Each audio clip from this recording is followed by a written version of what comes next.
The house smelled like flowers and expensive candles, a scent my parents seemed to believe could mask everything else.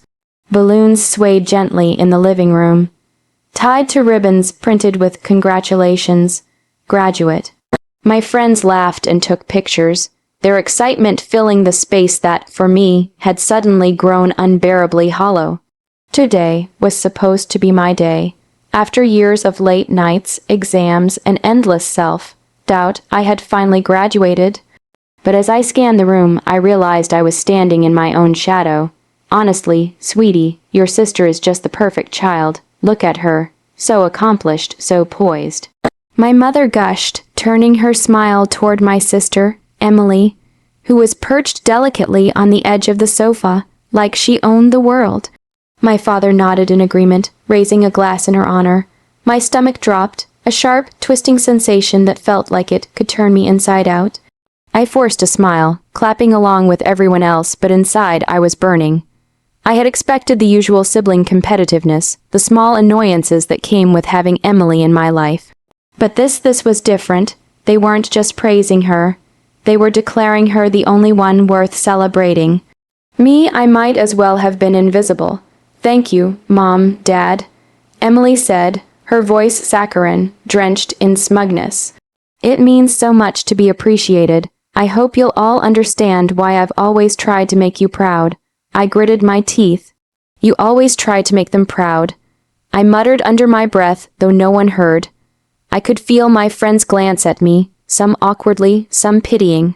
I hated pity. I hated that my parents' favoritism wasn't just obvious. It was humiliating, broadcasted for everyone to see. The night dragged on. People laughed, took more photos, and congratulated Emily repeatedly. I drifted to the edge of the room, nursing a glass of soda that tasted bitter in my mouth. Every congratulatory word she received felt like a small knife, twisting. I remembered all the times I had stayed up late, sacrificing sleep to get perfect grades, preparing for competitions she barely tried for. I remembered the countless moments when my parents' praise for me was lukewarm, polite, and fleeting, while Emily's smallest successes were celebrated like national triumphs. "Are you okay?" asked Lily, my best friend, her hand brushing mine. She had always been perceptive, always able to see the storm behind my eyes. I forced a nod, willing myself not to cry, not to explode. "Not yet, I'm fine," I said, though my voice sounded hollow even to me. "Just tired." I drifted toward the backyard, needing air, needing distance from the suffocating attention showered on Emily. The garden was quiet, the moonlight spilling over the grass like silver paint. I leaned against the railing, staring at my reflection in the glass doors, hollow-eyed, tense, angry. My hands were shaking. The betrayal wasn't just in their words. It was in the way they looked at her, as if she alone embodied their pride, their joy, their love. For a long moment, I let the hurt wash over me, tasting it fully, letting it settle into my bones. And then, almost imperceptibly, a new feeling began to take root beneath the ache: determination. If they saw Emily as the only one worth celebrating, then they were blind. Blind to my efforts, my heart, my quiet victories. Blind to everything I had done and could do. I clenched my fists. One day they would see me.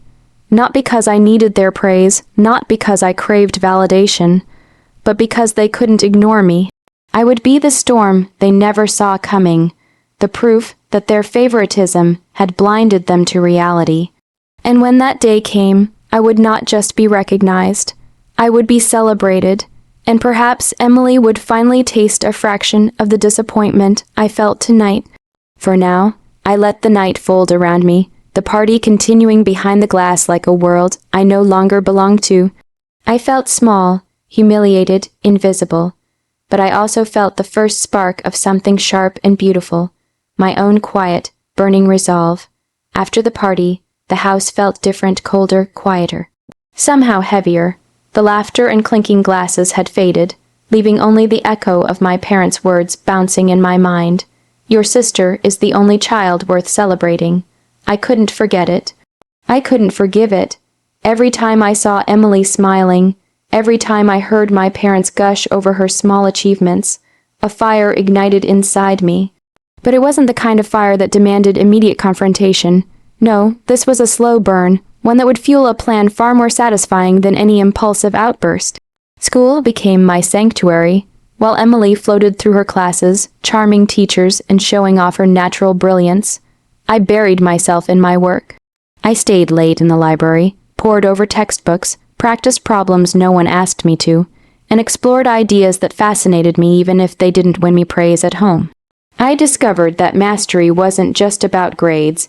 It was about control, confidence, and knowledge. Every small victory became mine alone, private and unshakable. I began noticing patterns in my parents' behavior, subtle cracks in their obsession with Emily. My mother's praises were always performative, my father's pride carefully staged. They praised perfection, yes, but they were blind to consistency, to effort, to depth. And Emily, as perfect as she appeared, had a vulnerability she didn't suspect I could see.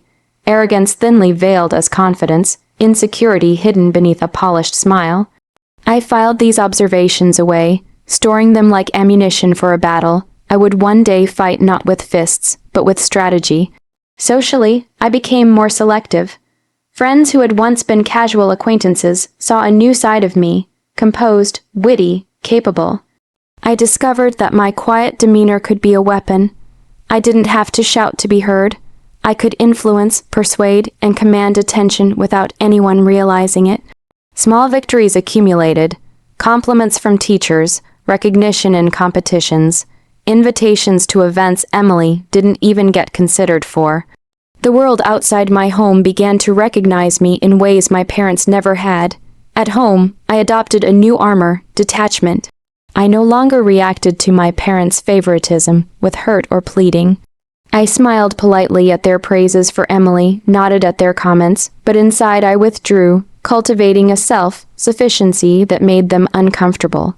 They noticed, of course. My mother's glances were tinged with suspicion.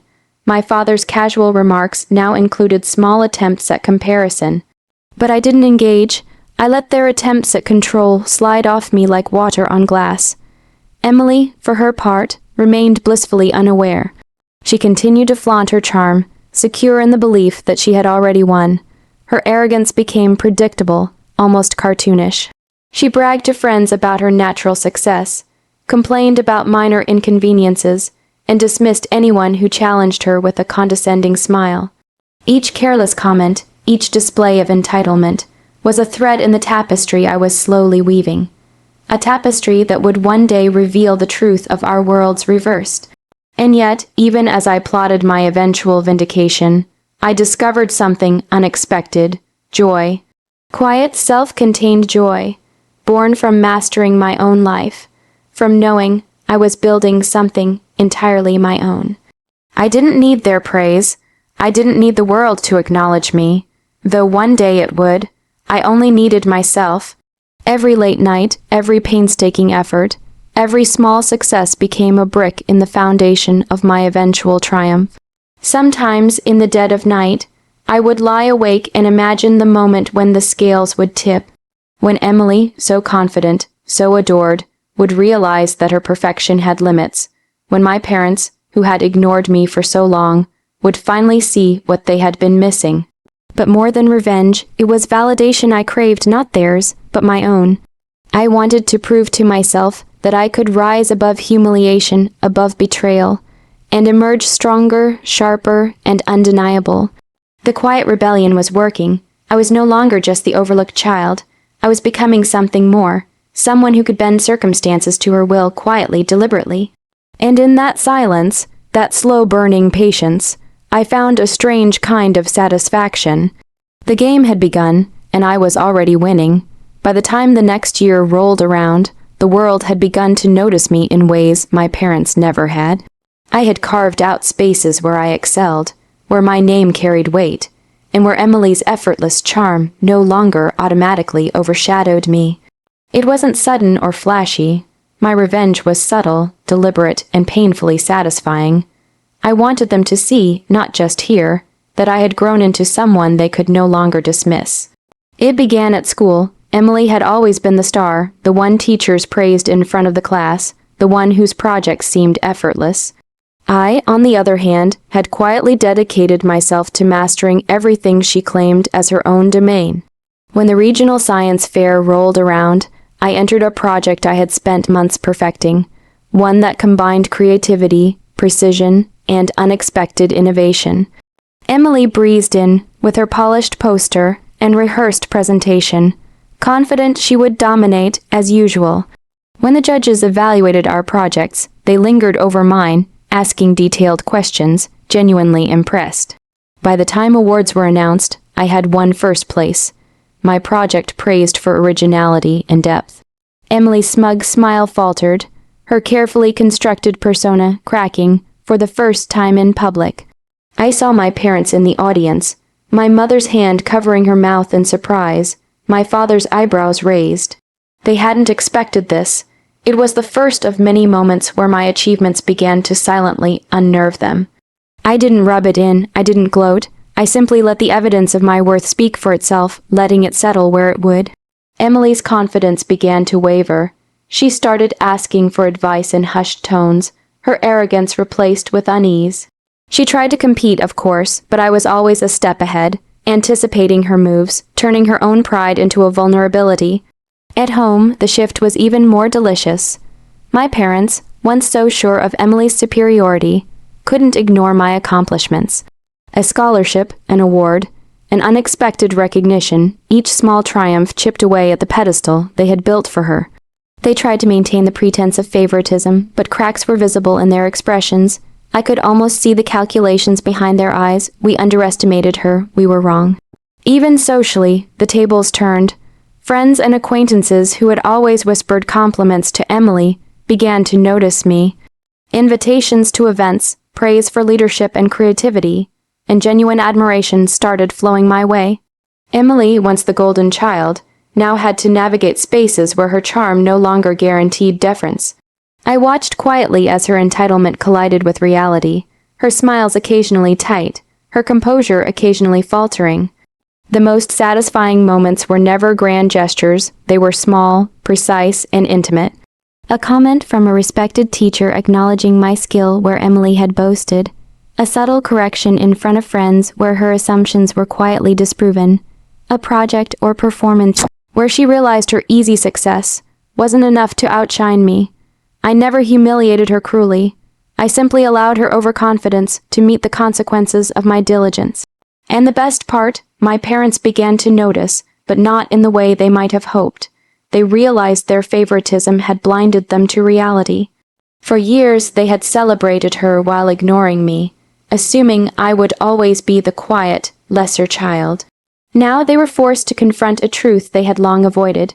Their perfect child wasn't the only one worth celebrating. Every time I saw Emily falter, I felt a complex mix of satisfaction and something else release. This wasn't about hatred anymore, it was about balance. The scales that had been so cruelly tipped in her favor were slowly leveling, and I could finally breathe. For the first time, I felt powerful not in domination, but in self-possession, in knowing my worth and refusing to let anyone diminish it. By the end of the year, the dynamics at home had shifted. My parents, though awkward and hesitant, began to acknowledge my achievements more openly. Emily, still dazzling in her own right, no longer basked in unchecked adoration. And me, I had become a force to be reckoned with, quietly but unmistakably. The revenge wasn't cruel or vengeful. It was precise, emotional, and deeply satisfying. It was the revenge of proving that I had always been worthy, even when everyone else had overlooked me. And in that quiet, deliberate way, I realized something important. Sometimes, the sweetest revenge isn't about breaking someone else. It's about building yourself into something they can't ignore. It happened quietly at first, the moment when the balance finally tipped. I had worked for this not with anger, not with cruelty, but with patience, strategy, and relentless self-improvement. Emily had always believed she was untouchable, the golden child whose charm and effortless wins shielded her from consequences. But life has a way of humbling even the most self-assured, and the seeds I had planted over the past year were beginning to bear fruit. The final straw came during the family's annual summer gathering. My parents, oblivious as ever, had prepared another small celebration for Emily, praising her latest accomplishment as if it eclipsed the rest of the world. I stood to the side, quiet, composed, my presence no longer invisible. Friends who had long recognized my talents were there, subtly highlighting my successes in conversation, unknowingly helping me shift the narrative. My parents' smiles faltered when they saw how effortlessly my confidence drew attention. Emily, radiant as ever, launched into her usual performance-polished words, practiced laughter, the perfection she thought was invincible. But for the first time it faltered. She stumbled over a joke, mispronounced a name, and most deliciously attempted to outshine me in front of our guests, and failed. I had anticipated this. I didn't need to intervene. The truth of my achievements, my self-possession, and the quiet magnetism I had cultivated did all the work. All the praise she had expected to monopolize subtly shifted toward me. I watched my parents exchange looks, uncomfortable, uncertain, caught off guard. My mother's voice wavered as she attempted to redirect the attention to Emily, but the momentum had shifted. My father's brow furrowed slightly, a silent acknowledgement that the dynamic he had long favored was no longer valid. I felt no triumph in their discomfort, only satisfaction. This wasn't about hurting them, it was about finally being recognized. After the party, there was a moment alone in the garden. Emily approached, her carefully constructed composure gone, replaced with something fragile and confused. How did you?" she stammered. "I mean, I don't understand. You weren't even supposed to." I smiled, gentle but firm. "I wasn't supposed to. Maybe I was just patient." Her eyes narrowed, a mixture of envy, awe, and disbelief. For the first time, she saw me. Not the overlooked sibling, not the quiet shadow, but a person who had quietly built a life of competence, respect, and accomplishment. I didn't see it coming," she admitted, voice low. "You didn't see it because you were too busy thinking the world owed you attention," I said softly. I didn't need anyone to notice me. I just needed to notice myself. The words hung in the night air like an unspoken verdict. She nodded slowly, perhaps realizing the truth, perhaps accepting it. I didn't gloat. There was no need. The victory wasn't in her humiliation. It was in the acknowledgement that I had finally stepped out of her shadow.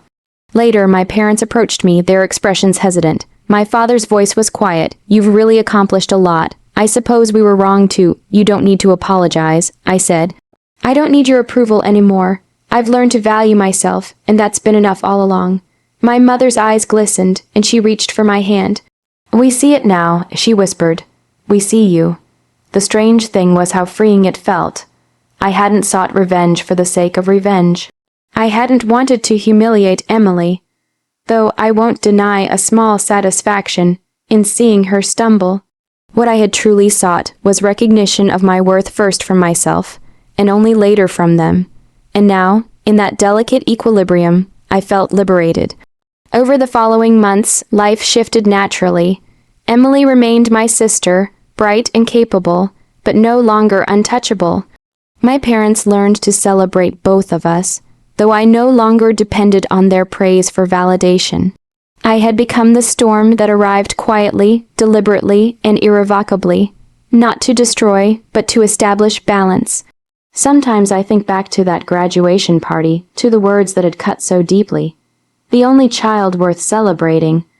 I remember the hollow ache, the sting of betrayal, and I smile, not with bitterness, but with triumph. I had taken that pain, that humiliation, and transformed it into fuel for growth, for mastery, for the sweet victory of being seen. I am no longer invisible. I am no longer overlooked. I am my own celebration.